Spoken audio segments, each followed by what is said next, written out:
My name is Elias. I was, the off-season caretaker for the Overlook Ridge ski resort, about 40 miles north of the main pass. I'm recording this on the resort's backup server drive because I need to get the timeline straight in my own head. I need to remember how the world ended.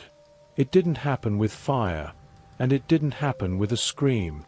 It happened with the weather. To understand why I'm still alive, you have to understand the layout. Overlook Ridge isn't a cabin. It's a fortress of timber and concrete built to withstand avalanches and 100-mile-an-hour winds. It sits at 8,000 feet.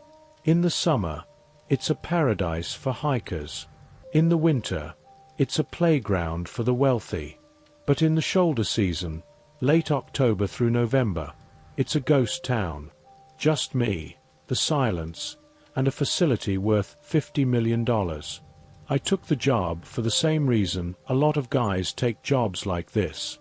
I wanted out.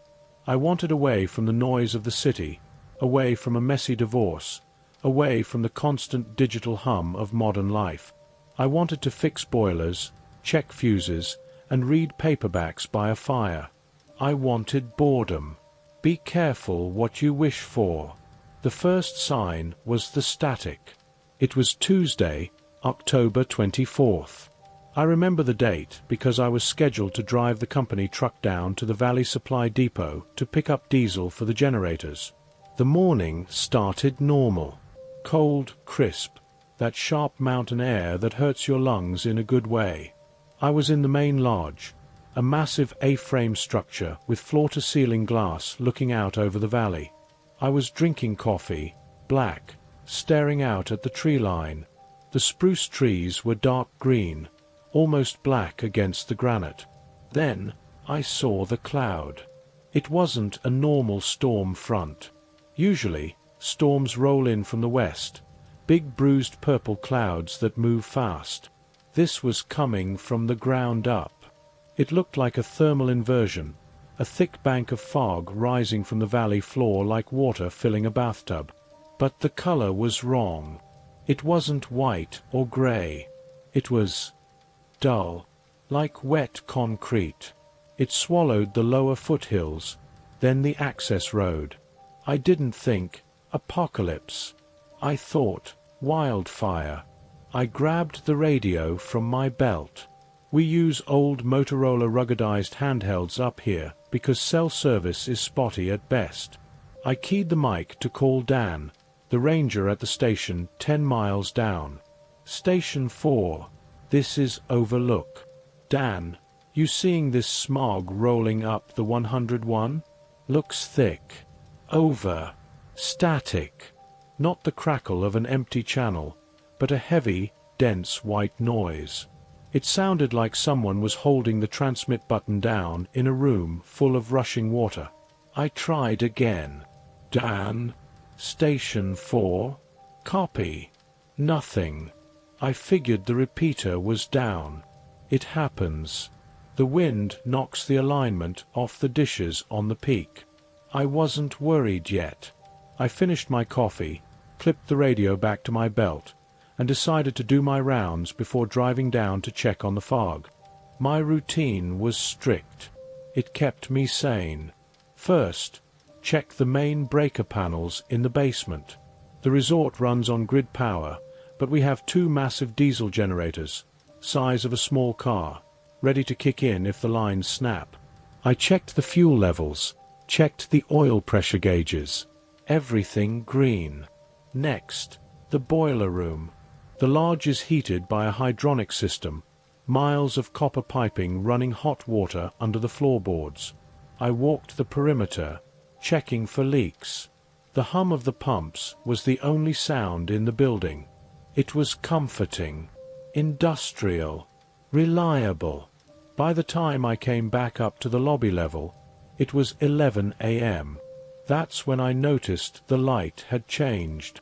Usually, at 11 a.m., the sun cuts through the high windows and hits the dust motes dancing over the reception desk.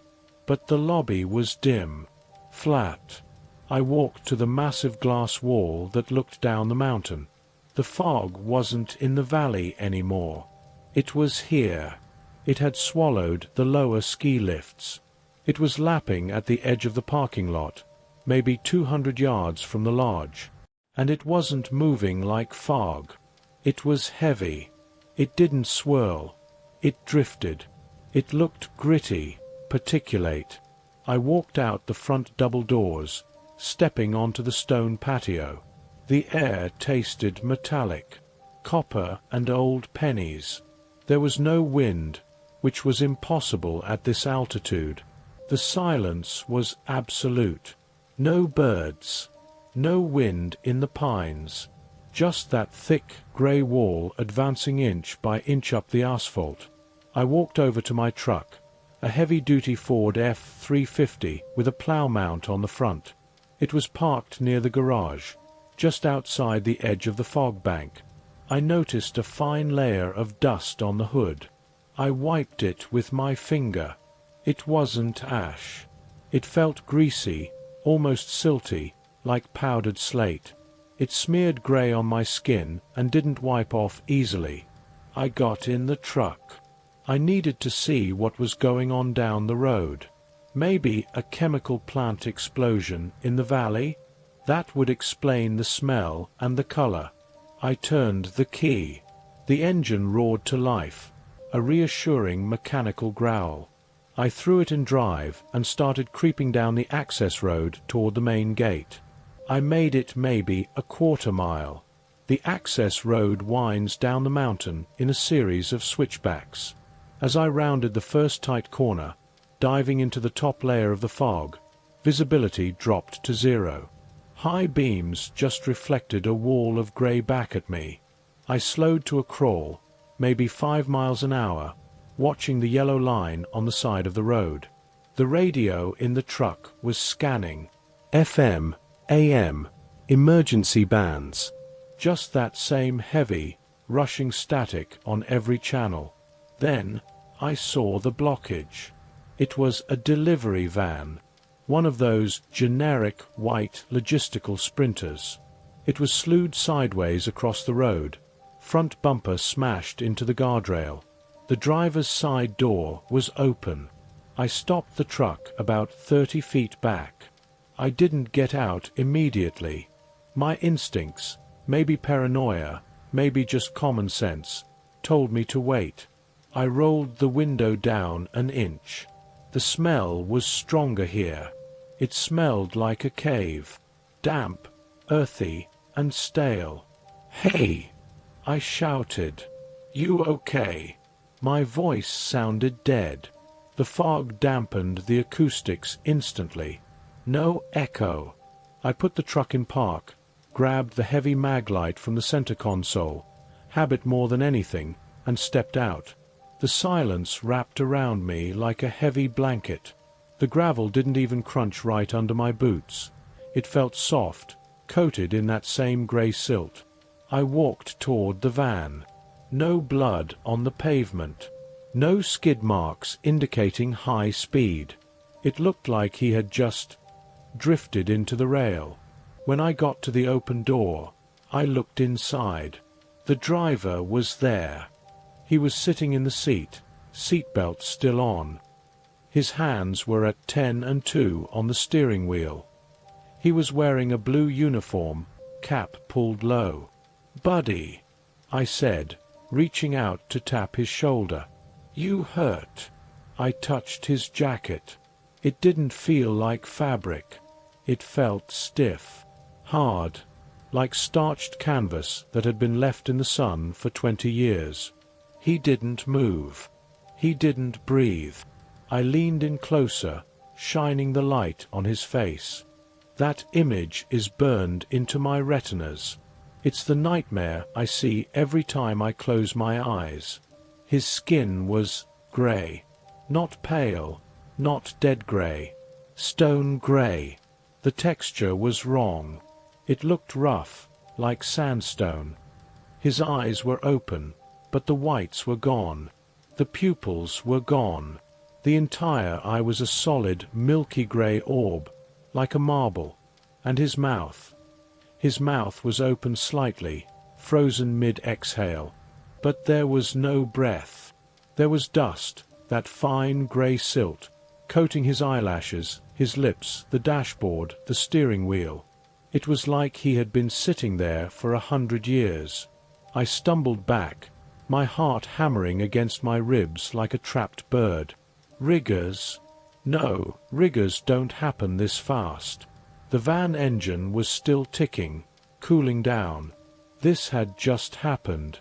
I looked at his hands on the wheel. The fingers had fused.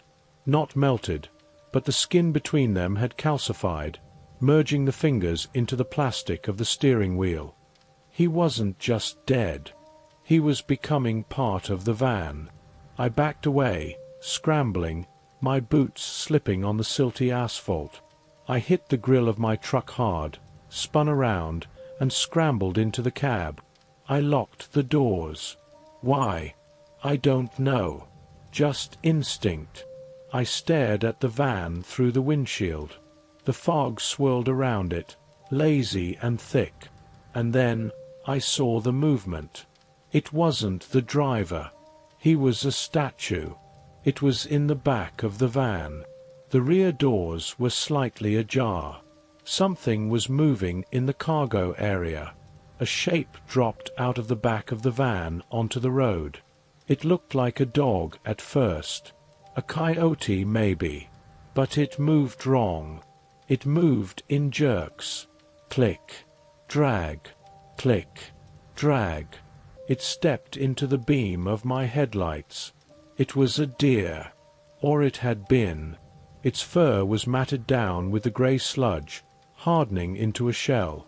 Its antlers were heavy, coated thick, dragging its head down. One of its back legs wasn't bending. It was fused straight, dragging along the asphalt with a scraping sound I could hear even through the glass. Scrape. Step. Scrape. It turned its head toward me. Those same marble grey eyes. Blank. Heavy. It didn't look scared. It didn't look angry. It looked empty. It opened its mouth and let out a sound. It wasn't a bleat.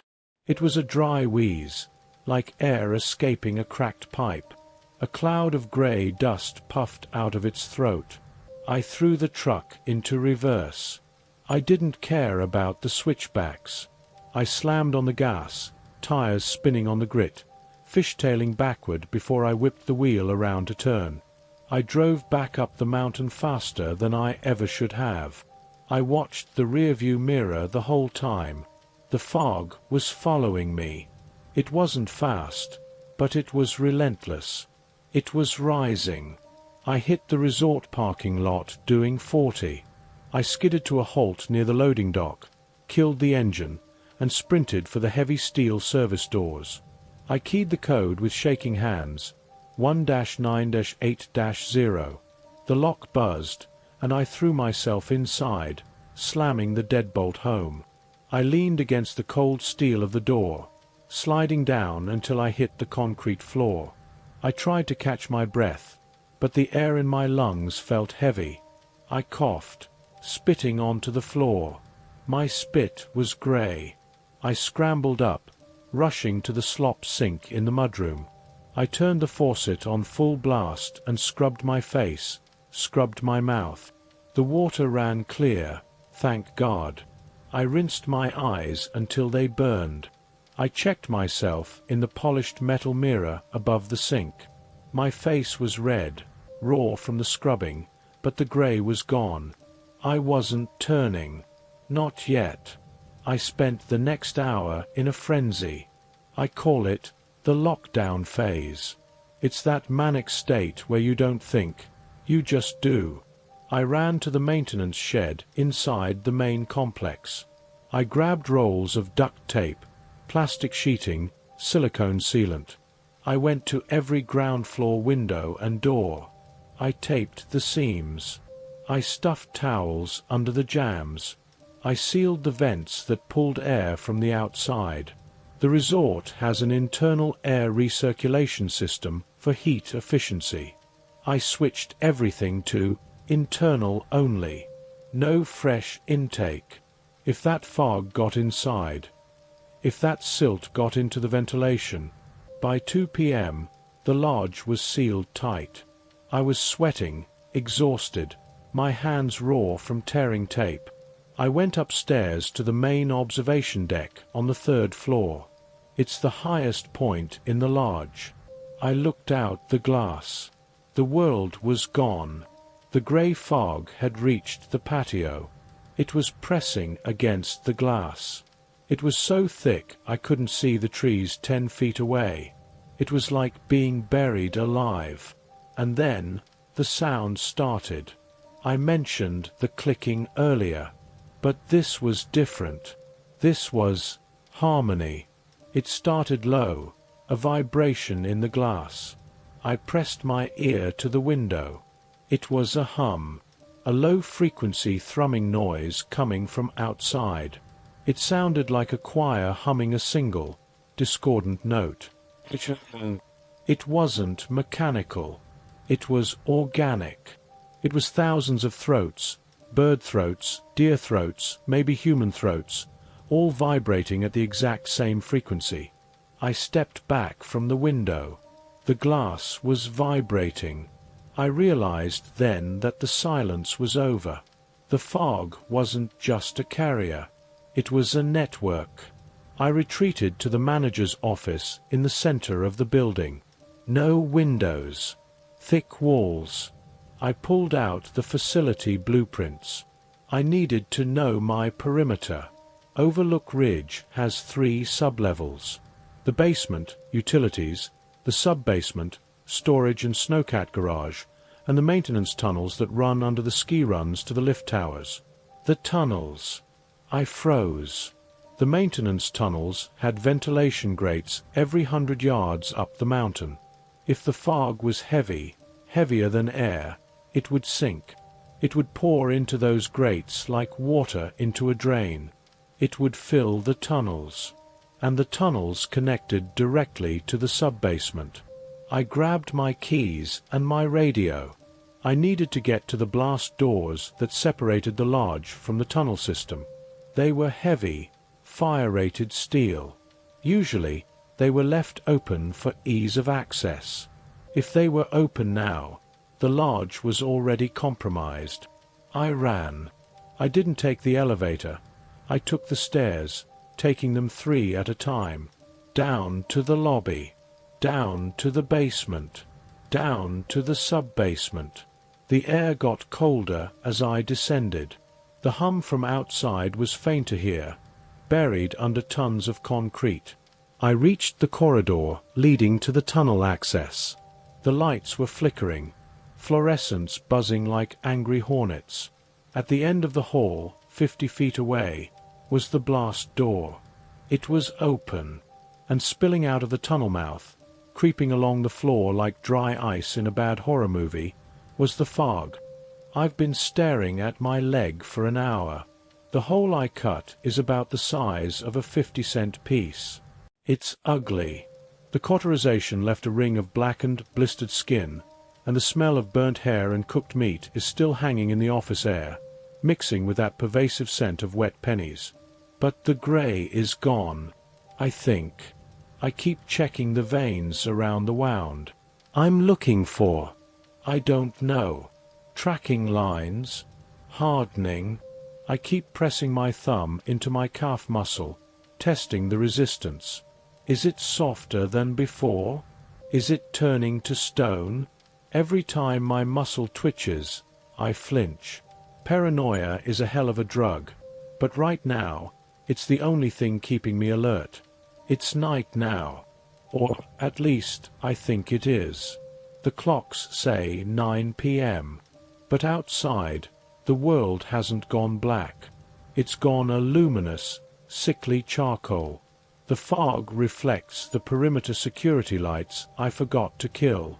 It creates this diffused, glowing dome around the lodge. It's bright enough to see them. I'm watching them on the monitors now.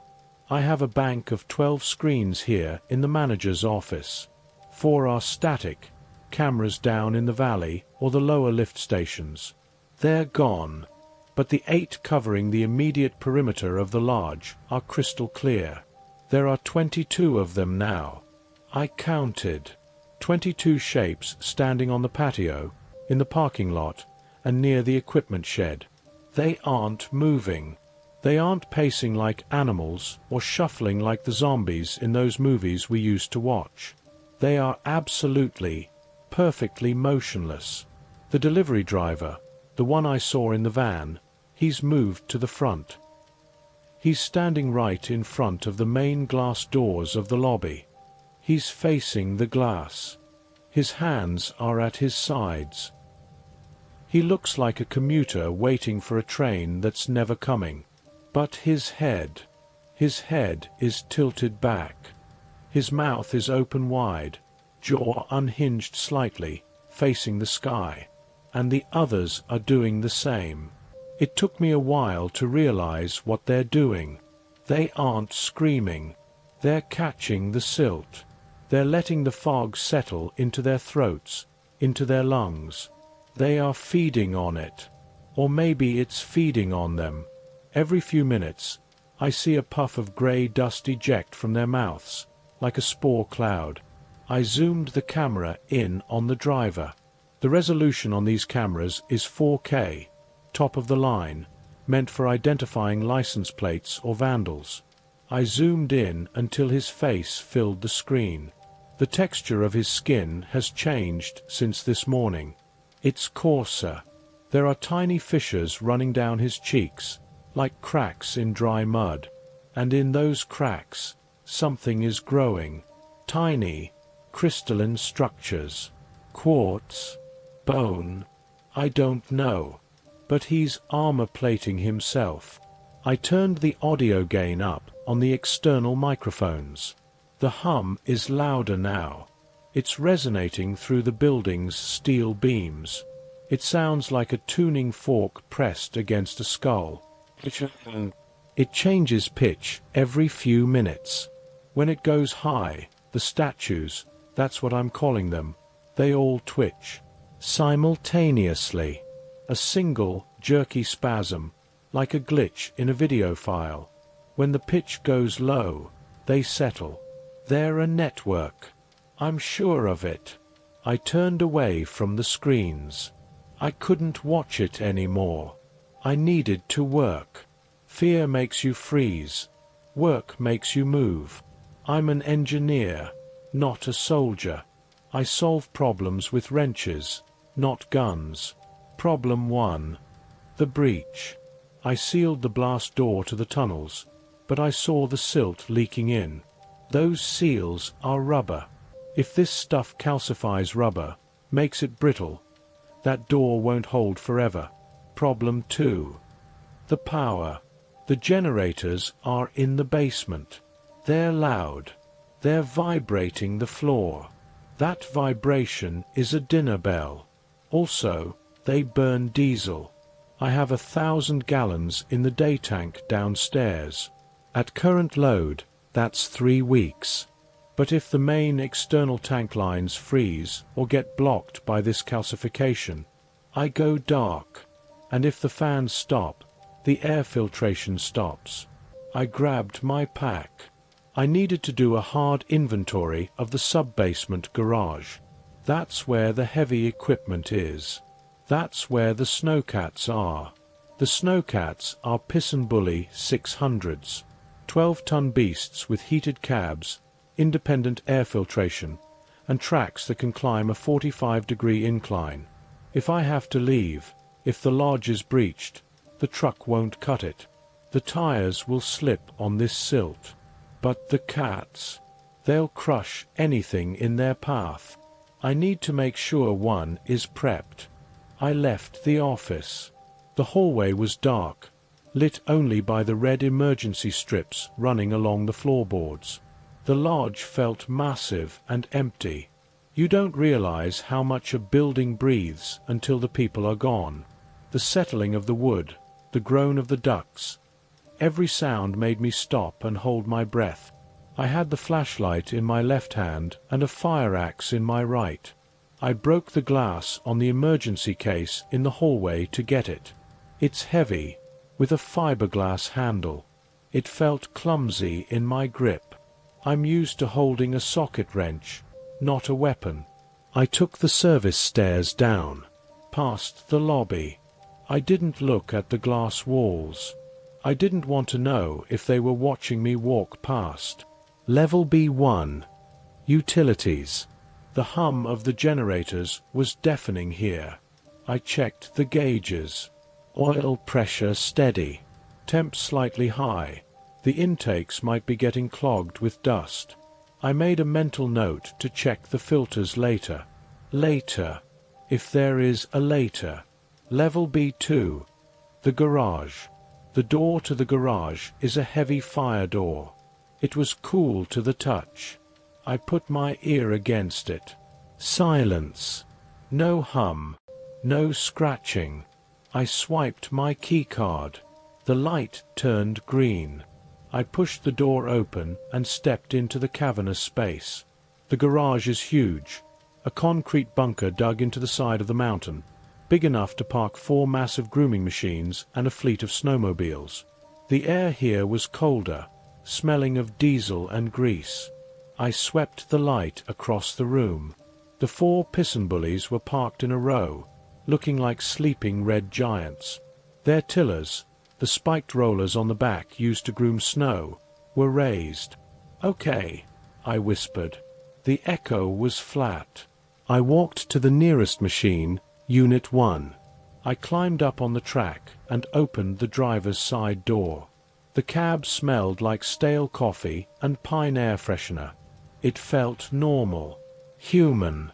I put the key in the ignition and turned it to the on position, not starting it yet. The dashboard lit up. Fuel. Full. Battery. 24 volts. Good. I was about to climb down when I heard it. Tink.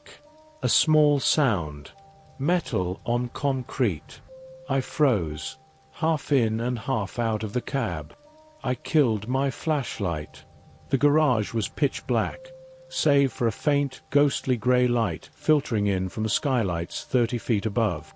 The skylights were buried under snow and fog, but they let in just enough gloom to make shapes out of shadows. Tink. Scrape. It was coming from the far corner, near the ventilation exchange unit. I held my breath. My heart was hammering so hard I thought it would shake the cab. I squinted into the dark. There was a vent grate there, high up on the wall. It was about 2 feet wide. As my eyes adjusted, I saw it. The grate was hanging by one screw. It had been pushed in, and something was squeezing through. It poured out of the vent like sludge. A dark, shapeless mass that hit the concrete floor with a wet slap. I gripped the fire axe tight, my knuckles white. The shape on the floor began to uncurl. It wasn't a person. It was too small. But it was too big to be a rat. It stood up. It was a coyote, or what was left of one. The Silt had done a number on this thing. It looked like a piece of abstract art made of concrete and wire. Its fur was gone, replaced by a shell of grey scabs. Its tail was a rigid, fused spike dragging behind it. But the worst part was its head. Half of its face was missing, eroded away. I could see the bone of the skull, but the bone wasn't white. It was grey crystal. The exposed teeth were jagged shards of stone. It turned its head, scanning the room. It didn't have eyes anymore. It just had smooth, grey sockets. It sniffed the air. A puff of dust came out of the hole in its face. It smelled me. Or maybe it sensed the heat of the engine block I was sitting on. It let out a sound. A low, grinding growl that sounded like 2 bricks rubbing together. Grkk. Then, it moved. It didn't run. It launched. It cleared 20 feet in a single bound, landing on the hood of the snowcat next to mine with a heavy metallic clang. Its claws, long, calcified hooks, screeched across the metal paint. I scrambled back into the cab of Unit 1 and slammed the door. The creature snapped its head toward the sound. It leaped from the other machine, hitting my door with the force of a wrecking ball. Thud. The glass spider-webbed. Reinforced safety glass, meant to survive falling ice, and it cracked like it was nothing. I screamed, a short, involuntary shout, and scrambled across the seats to the passenger side. The creature was on the track now, right outside the window. It began to headbutt the glass. Bam, bam, bam. It wasn't attacking with rage. It was attacking with industry. It was a piston. Mechanical. Tireless. I needed a weapon. The axe was in my hand, but if I opened the door to swing, it would tear my throat out. The flare gun. Every snowcat has an emergency survival kit under the passenger seat. I fumbled for the latch, my fingers shaking so bad I almost missed it. Bam! A chunk of glass fell into the cab, spraying my lap with shards. A grey, stony paw reached through the hole, swiping blindly. It hooked the fabric of the seat, ripping the upholstery with a sound like tearing canvas. I got the box open. Bright orange case. I ripped it open. The flare gun. Plastic. Single shot. 12-gauge magnesium flare. I grabbed it. I grabbed a shell. The creature was forcing its head through the broken window. I could smell it now, that dry, earthy rot. I could see the crystalline structures growing in its empty eye sockets. I loaded the shell. Snapped the barrel shut. I didn't aim for the head. That looked like solid rock. I aimed for the mouth, the only soft spot left. It opened its jaws to hiss at me, exposing a grey, fleshy throat. I shoved the muzzle of the flare gun right into the gap in the window, inches from its face. "Chew on this," I yelled. I pulled the trigger. FOM. The recoil kicked my hand back. The flare didn't shoot out like a bullet. It embedded itself in the creature's throat and ignited instantly. Magnesium burns at 4,000 degrees. The creature didn't scream. It couldn't. The sound was a high-pitched whistling as the moisture in its body flash-boiled. It fell backward off the tracks, landing on the concrete floor. I scrambled up, looking down through the window. It was thrashing, not in pain, but in malfunction. The fire was erupting from its mouth, its eyes, the cracks in its skin. It was lighting up the garage like a strobe light. Shadows danced on the walls, jagged, frantic shadows. But it didn't stop moving.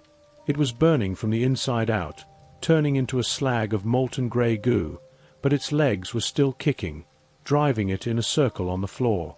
Scrape, scrape, scrape. It took 3 minutes for it to stop. 3 minutes of burning. When the fire finally died down, all that was left was a blackened, twisted lump of charcoal and rock. I sat in the cab, hyperventilating. The silence rushed back in, heavier than before. I looked at the vent it had come through. It was open, and beyond it, I could see the swirling grey fog pressing in. One had gotten in, just a scout, a small one, but the vent led to the surface. I realized then that my lockdown wasn't perfect. The resort is old. There are hundreds of vents, drain pipes, chimney flues. I couldn't tape them all. I looked at the flare gun in my hand. Empty. I climbed out of the cab. My legs felt like jelly. I walked over to the charred remains. I kicked it with my boot. It was hard as granite. I needed to weld that vent shut. I needed to weld everything shut. I spent the next hour in a fugue state. I dragged the portable MIG welder from the shop corner. I dragged a heavy steel plate, part of a plow blade replacement, up the ladder to the vent. I welded it. Sparks showered down, hissing on the cold concrete. I laid bead after bead of steel, sealing that hole until it was airtight. I didn't care about ventilation codes. I cared about keeping the stone things out.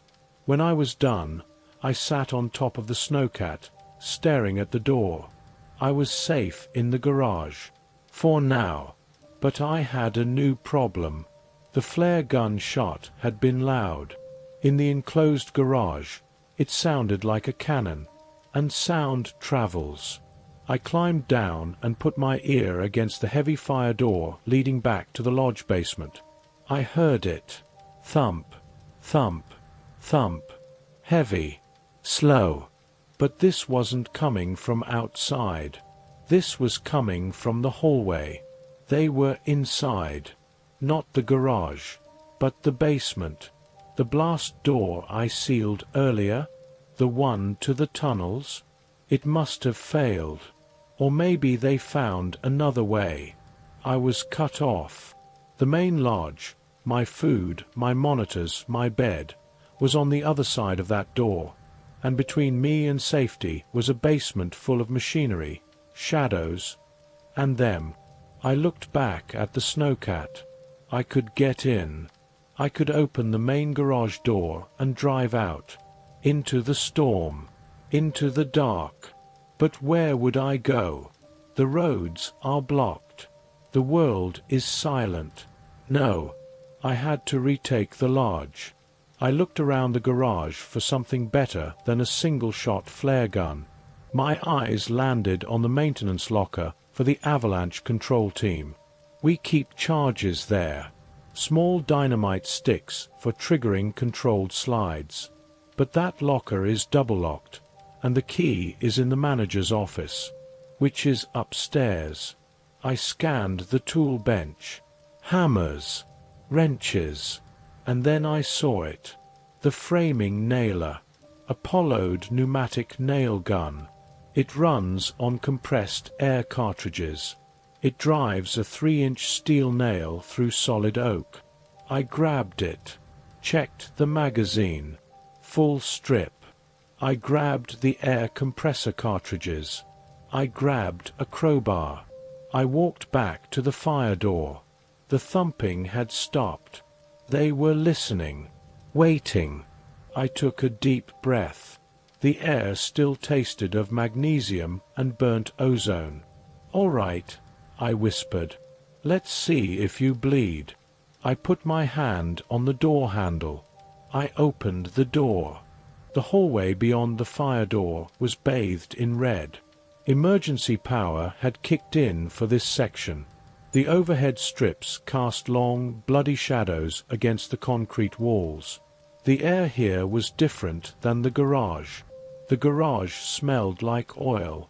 This hallway, it smelled like a wet basement that had been sealed for a century. Damp, earthy, and cold. I held the nail gun tight against my chest. It's a Apollo'd framing nailer. Heavy, orange body, black grip. It's not a weapon. It has a safety mechanism on the nose. You have to press it hard against the wood before it'll fire, which meant if I wanted to use it on one of them, I had to be within touching distance. I had to be close enough to smell them. I stepped out, letting the door click shut behind me. Click.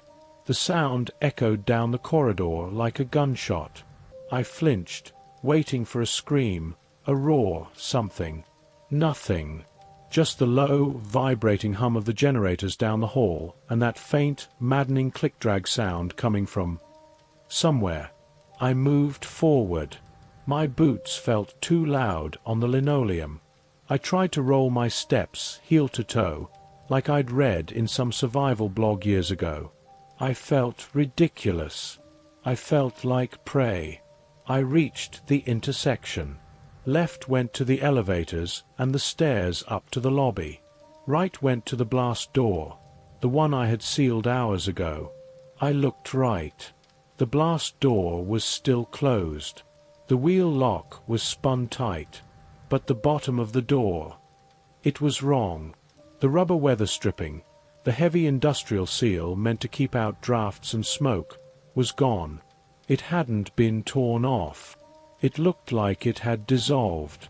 There was a pile of black, crumbly sludge on the floor, and pouring through the gap, a gap no wider than an inch, was the fog.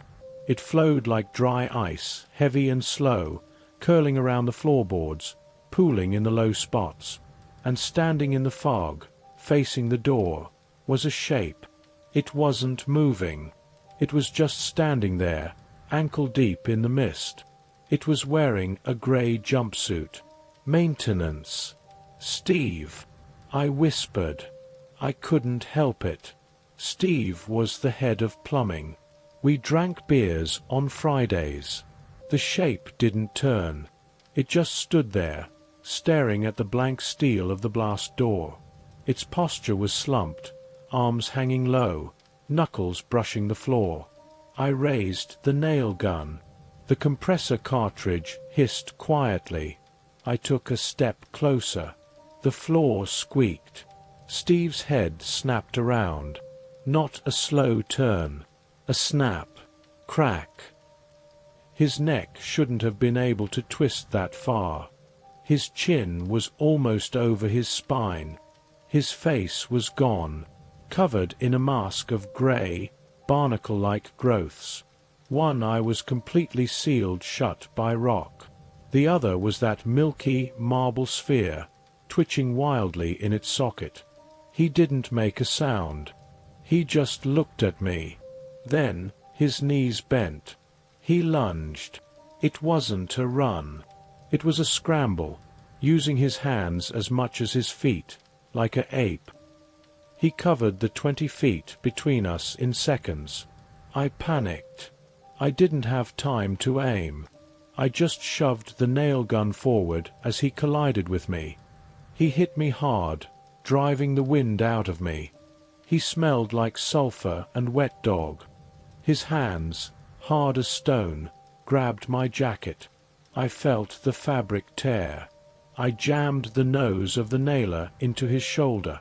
I felt the safety tip depress. Thwump. The recoil jarred my wrist. The nail drove into him. He didn't even flinch. It was like shooting a concrete wall. The nail didn't penetrate deep. It hit bone, or whatever his bones had become, and bent. He opened his mouth. No teeth.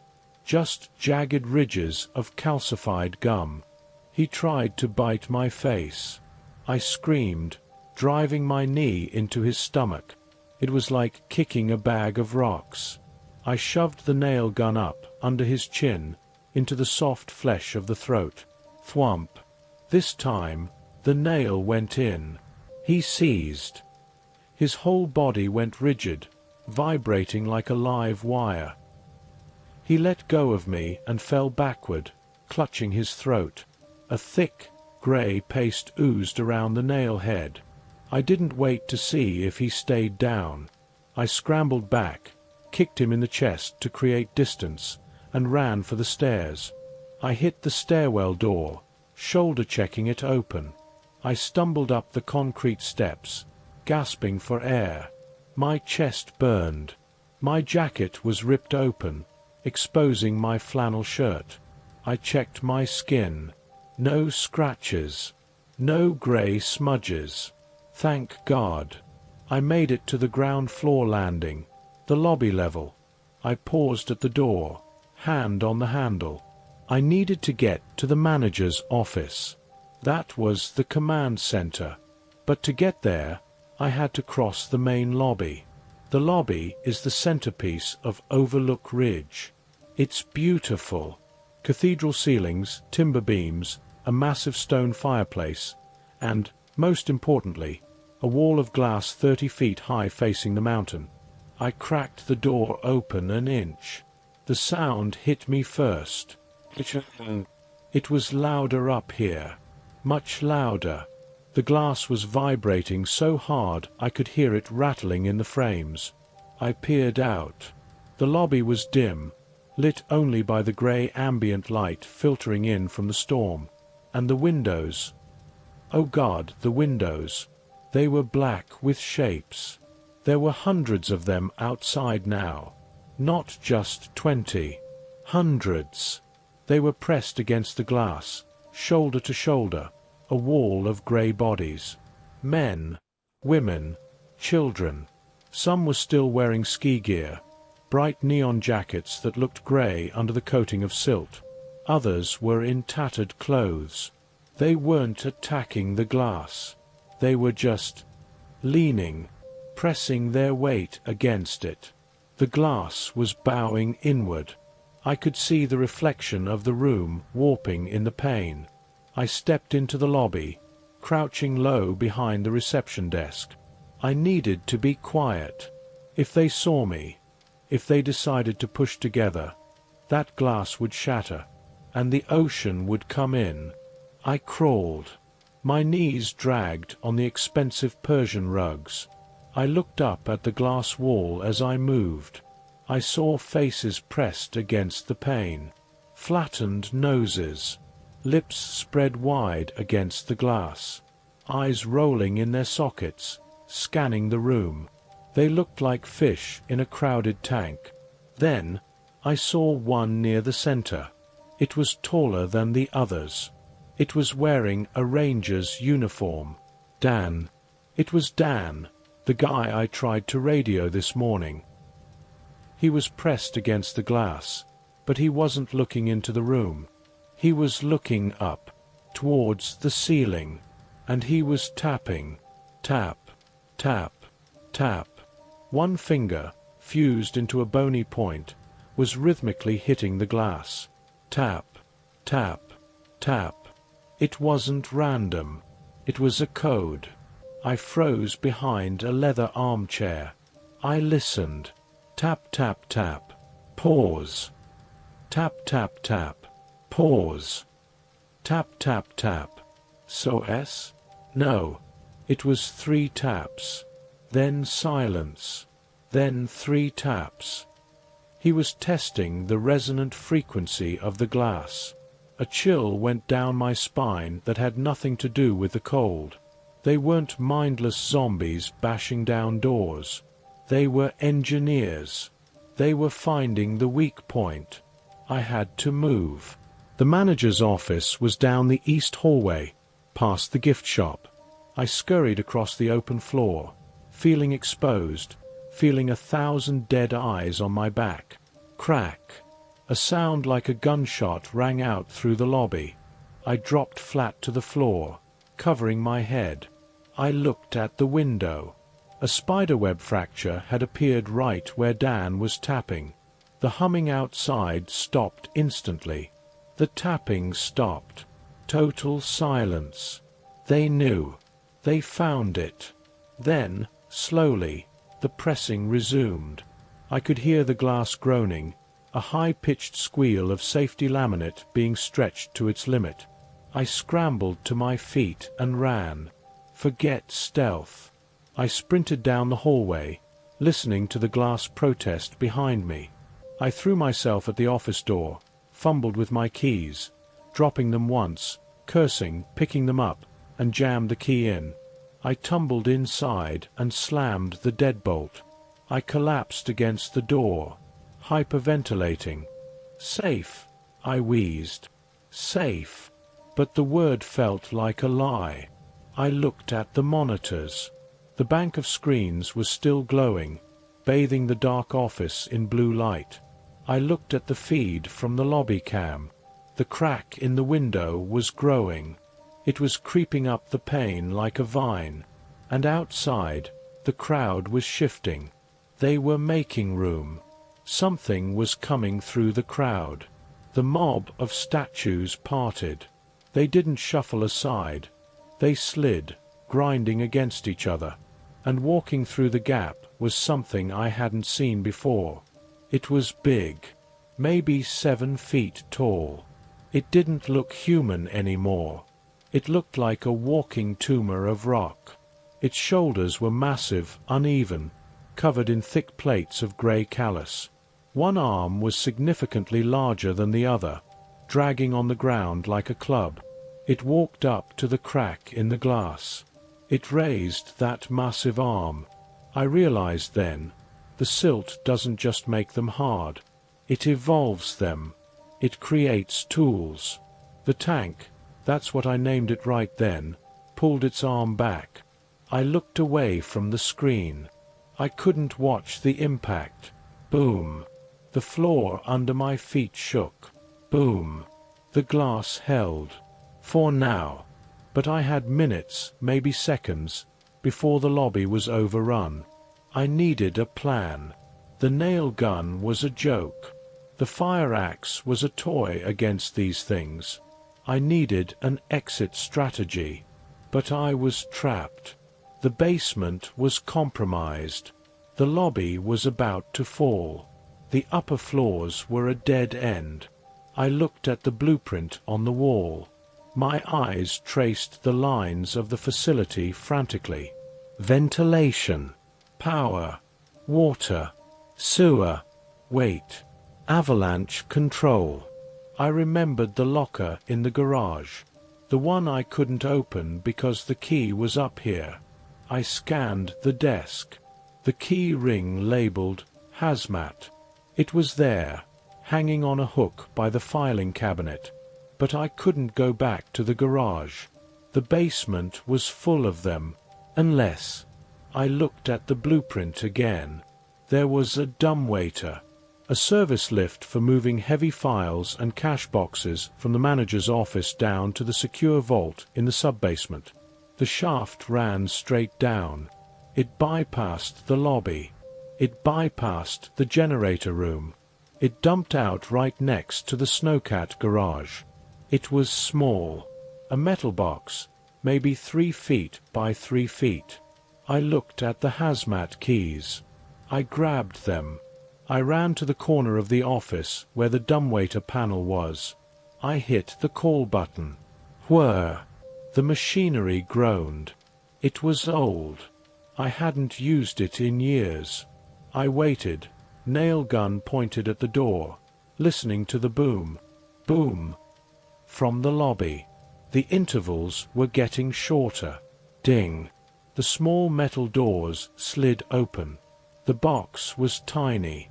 I'm 6'2". This is going to suck, I muttered. I tossed the nail gun in. Then the crowbar. I climbed in feet first, curling my body into a ball, knees against my chest, head ducked low. It was a coffin. A metal coffin. I reached out and hit the button for level B2. The doors slid shut, cutting off the blue light of the monitors. Total darkness. The winch engaged. The floor dropped out from under me. I descended into the walls of the resort. The ride was terrifying. I could hear things in the walls. Scratching. The silt was in the framework. I heard skittering sounds. Rats? Or changed rats. They were moving parallel to me. Clank, clank, clank. The lift rattled. I prayed the cable wasn't rusted. I prayed the motor wouldn't burn out. After what felt like an hour, but was probably 30 seconds, the lift jolted to a stop. Ding. The doors opened. I tumbled out, gasping, onto the concrete floor. I was back in the garage. It was darker now. The emergency lights in here had died. The only light came from the sparks of the welder I had left earlier, the tips still glowing faintly red, and the grey gloom from the skylights. I scrambled up, grabbing my nail gun. The garage was empty. Wait. I looked at the snowcat, Unit 1. The door was open. I had left it closed. I raised the nail gun. Hello. I whispered. Silence. I crept toward the avalanche locker. It was a heavy steel cage against the back wall. I reached it.